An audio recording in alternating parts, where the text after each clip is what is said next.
2,000 years ago, 50,000 Romans packed into the Colosseum. The crowd had already watched animals tear each other apart. They had already watched men die. They thought they had seen everything. Then the gate opened, and two fighters walked out. Helmets, shields, swords, sharp enough to split bone, and they were women. And here is the part that changes everything. This was not a one-time spectacle. This was not some bizarre accident in Roman history. Female gladiators existed for generations. They became famous. They attracted massive crowds. They became so prominent that Roman emperors spent nearly 200 years trying to erase them, and failed every single time. But to understand why women entered the arena, you first need to understand what their lives actually looked like outside of it, and the reality was suffocating. From the moment a Roman girl was born, she belonged to someone else. First her father, then her husband. Roman society operated under a legal framework called paterfamilias. The male head of the household held extraordinary authority over everyone beneath his roof. He controlled property, he controlled money, he controlled marriages. In certain circumstances, he even held power over life itself. A Roman woman's entire existence was built around a very specific set of expectations. Meanwhile, Roman men were out conquering nations, commanding armies, building legacies that would last for centuries. Women were expected to watch from a distance and say nothing. And the cruelest part of this history is that almost everything we know about Roman women was written by Roman men. Their voices were systematically erased, but one voice survived. A poet named Sulpicia, writing in the 1st century BCE, left behind poems that give us a rare glimpse into what Roman life actually felt like from the inside. She wrote about relatives controlling her every movement. She wrote about the frustration of living according to rules she never agreed to. She described the suffocation of having her entire existence dictated by other people's expectations. And Sulpicia was one of the lucky ones. She came from a wealthy household. She was educated when most women were not. She had freedoms that ordinary women could never access. If even she felt trapped, imagine what life looked like for everyone else. Now imagine sitting inside the Colosseum, because in Rome, control was not just legal, it was cultural, psychological, and total. Imagine watching 50,000 people erupt for a single fighter. Imagine watching someone who answered to no husband, no father, no household. That kind of freedom did not just look appealing, it looked like a completely different life. Now before we go further, we need to correct something Hollywood got completely wrong. Gladiators were not simply prisoners thrown into an arena to die. That image is almost entirely fiction. The truth is far more complicated and far more interesting. Gladiatorial combat actually began as a funeral ritual. In 264 BCE, two Roman brothers organized combat matches during their father's funeral games. The fights were meant as an offering to the dead. The Latin word for these events was munus, an obligation to honor someone who had passed. But the Roman public loved the spectacle far too much to let it stay a ritual. What began as a funeral tradition became one of the largest entertainment industries the ancient world had ever seen. By the height of the Roman Empire, games could stretch across multiple days. But here is the other thing Hollywood consistently gets wrong. Most gladiators were not expected to die. Training a gladiator required enormous resources. Housing them was expensive. Feeding them was expensive. The owners of gladiatorial schools, called lanistae, treated their fighters as serious financial investments. You do not destroy a valuable investment for cheap entertainment. Professional gladiators trained in specialized schools called ludi. They learned distinct fighting styles, each with its own weapons and techniques. They followed strict dietary regimens. They trained constantly. When two gladiators entered the arena, they were typically matched carefully by experience and skill level. The goal was not slaughter. The goal was spectacular. A dead gladiator meant a financial loss. A successful gladiator meant profit, fame, and repeat business. And the most successful gladiators became something ancient Rome had no real framework for: celebrities. Their names appeared in graffiti across cities. Their faces appeared on pottery and household items. Children collected souvenirs featuring their favorite fighters. Women admired them openly. Men wanted to become them. They were, without question, the sports stars of the ancient world. For women living inside the suffocating restrictions of Roman society, that kind of public recognition was not just appealing, it was intoxicating. It offered something that almost nothing else in Roman life could provide: visibility, power, a name that belonged entirely to yourself. For a long time, historians assumed that female gladiators came almost exclusively from desperate circumstances: slaves, women with nothing left to lose, people fighting simply to survive. The evidence tells a completely different story. Yes, some were slaves. Yes, some came from poverty. But the historical record also reveals something that genuinely disturbed Roman authorities. Wealthy women were entering the arena voluntarily.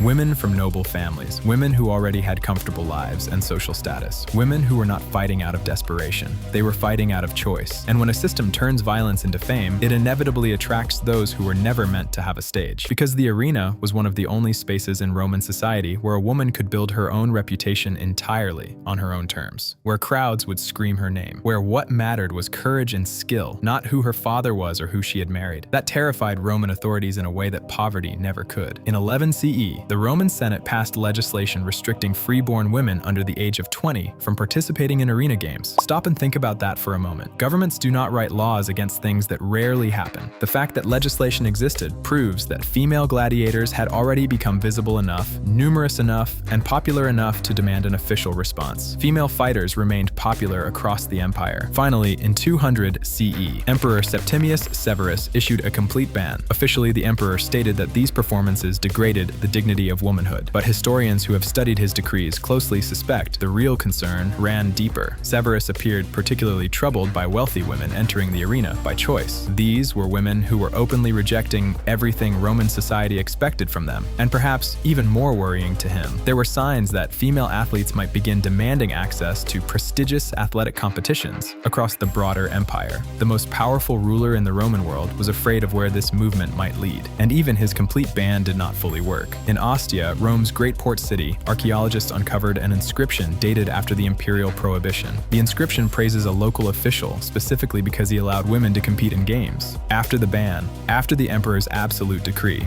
women were still fighting. History has never been particularly obedient to politicians. For centuries, scholars debated whether female gladiators were genuinely significant or simply a footnote. Ancient writers mention them repeatedly, but written sources can be interpreted in multiple directions. Historians wanted physical proof, then archaeology delivered exactly that. In 1996, construction workers in London uncovered a Roman-era burial site. The grave contained unusual objects, luxury oil lamps decorated with gladiatorial imagery, evidence of an elaborate funeral feast, burned pine cones traditionally associated with arena rituals. The burial clearly belonged to someone of significance. When researchers examined the remains, they reached a conclusion that made international headlines. The individual was female. Many historians believe she was a celebrated gladiator. Newspapers called her the Gladiator Girl. Today, she is known as the Great Dover Street Woman. For nearly 2,000 years, she had remained hidden beneath the streets of London. Then she came back and reminded the world that female gladiators were never fiction. But perhaps the single most extraordinary piece of evidence comes from modern-day Turkey. Inside a museum in Bodrum sits a stone relief carved in the 2nd century CE. It depicts two gladiators standing after battle. Both wear authentic gladiatorial armor. Both carry weapons, both appear victorious, and both are women. Their names are carved directly into the stone. Their performance was so extraordinary that someone spent a significant fortune commissioning a permanent monument to commemorate them. Think carefully about what that means. These women were famous enough to be remembered, important enough to be immortalized in stone, beloved enough that someone wanted future generations to know their names long after they were gone. Nearly 2,000 years later, we still know those names. Roman writers like Juvenal mocked female gladiators relentlessly. He called them embarrassing, a threat to the social order that Rome depended on. But there is a revealing irony buried inside that criticism. He could not stop writing about them. You do not dedicate page after page to attacking something nobody cares about. You do not pass multiple laws against something that has no real influence. You do not build monuments to people who leave no impression on the world. Rome had a deeply complicated relationship with its female gladiators. Officially, they were a problem to be eliminated. Unofficially, they were impossible to look away from. Somewhere in ancient Rome, a woman looked honestly at the future her society had already planned for her. She stood in front of thousands of people who expected her to fail, and she made them cheer. Her name may have been Amazon, it may have been Achillea, it may be a name lost completely to history, but her story was never fully erased. It survived in stone carvings, in burial sites beneath ancient cities, in laws written specifically to stop her, and the fact that even now, 2,000 years later, we are still talking about her.